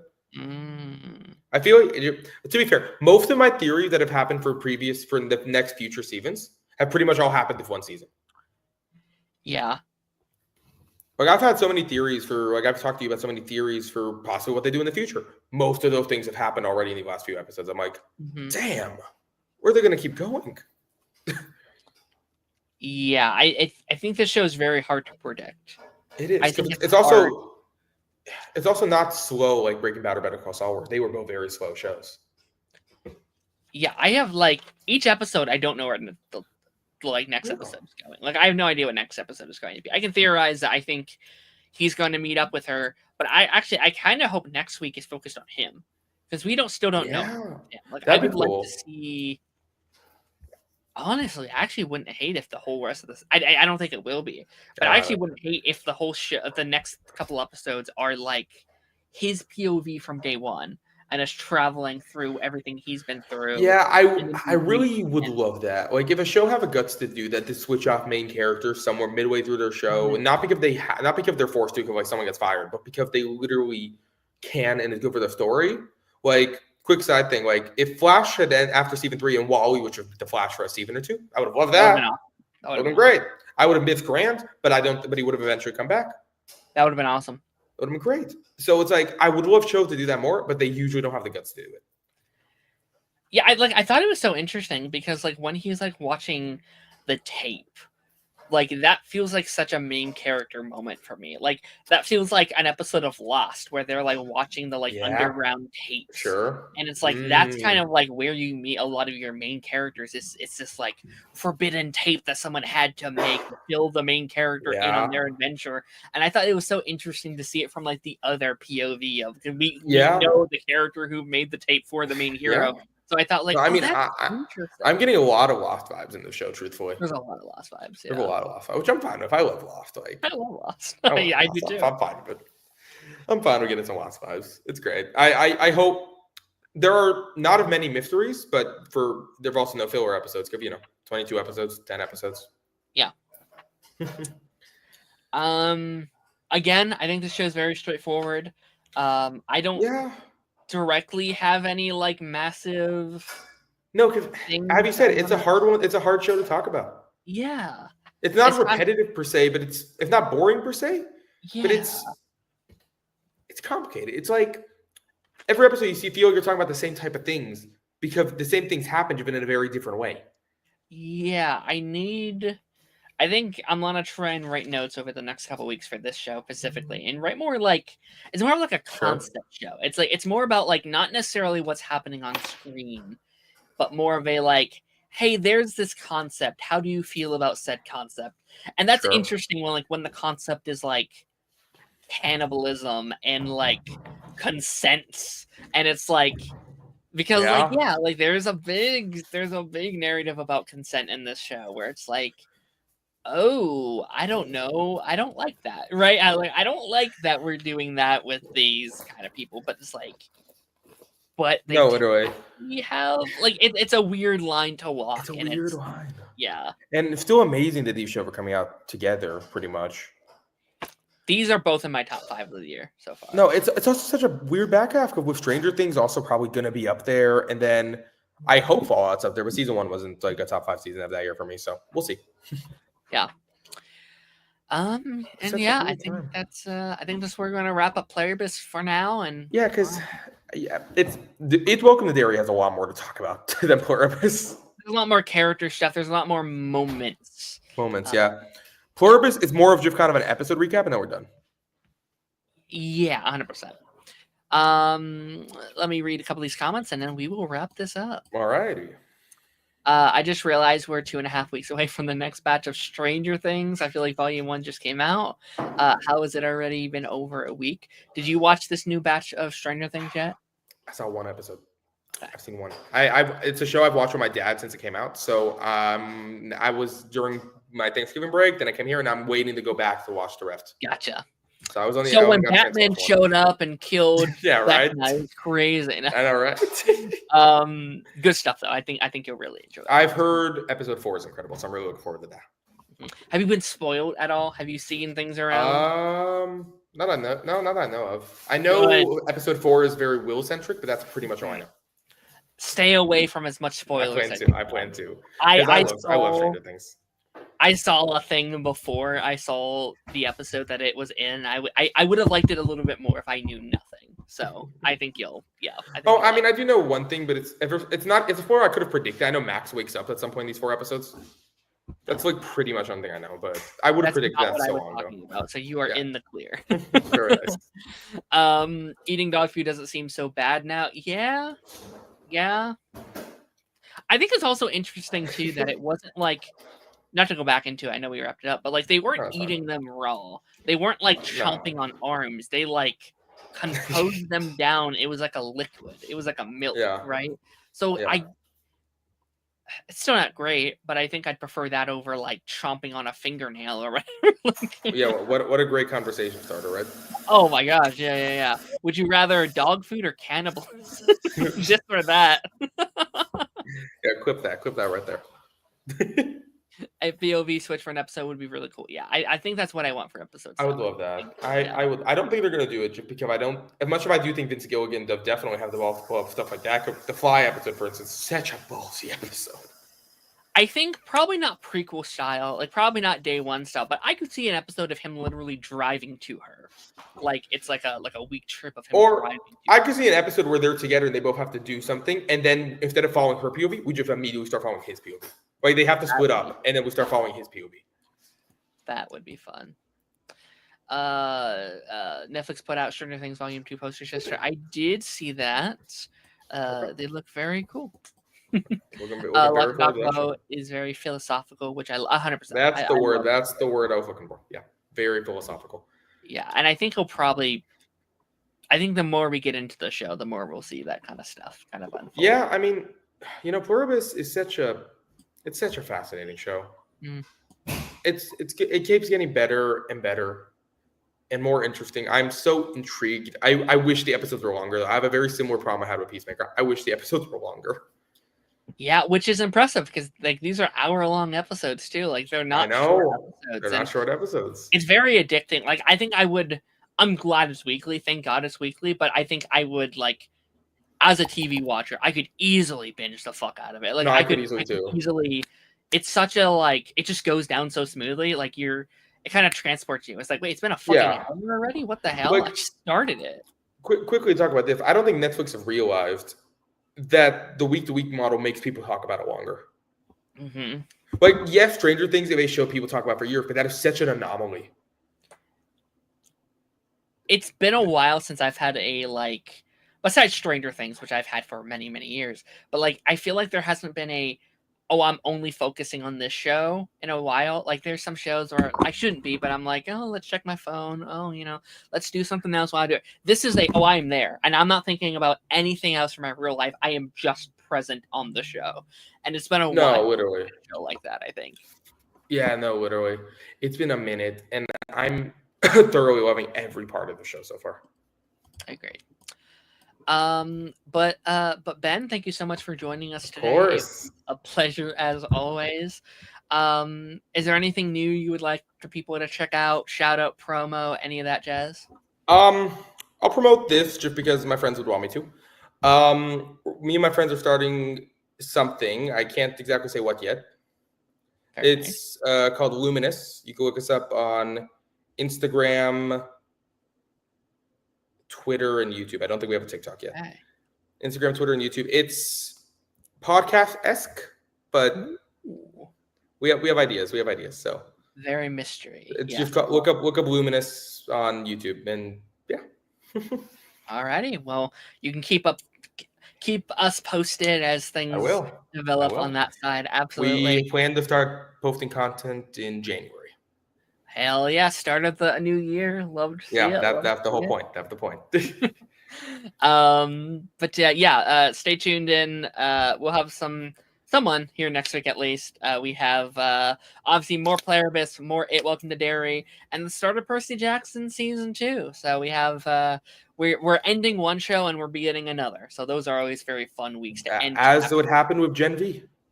I very much appreciate them kind of like pairing them up, where it's not like 5 shows at once, but it's like 2. It's very it's very and then like when Fallout ends, Monarch should start too. So like Monarch and Wonder Man. Yeah, so. Oh my god, I forgot Wonder Man comes out in January. God. But that, I mean, to be fair, that's a binge show, unfortunately. It is a binge show, but I mean, I'm looking forward to Wonder Man. That'll be like a 1 week topic for you. Yeah, absolutely. For stuff for the week, obviously we'll be back for that next week. And then Pipeline, this Thursday we have an episode with my friend DJ Eric. We talked Black Panther and Infinity War with our MC retrospective series, which you were on. Yeah, you were on like ages ago. too. Yeah, so I kind of forgot that back in May. So yeah, we are end of an era for that side of things. Yeah. And yeah, without further ado, I will catch you guys on the flip side.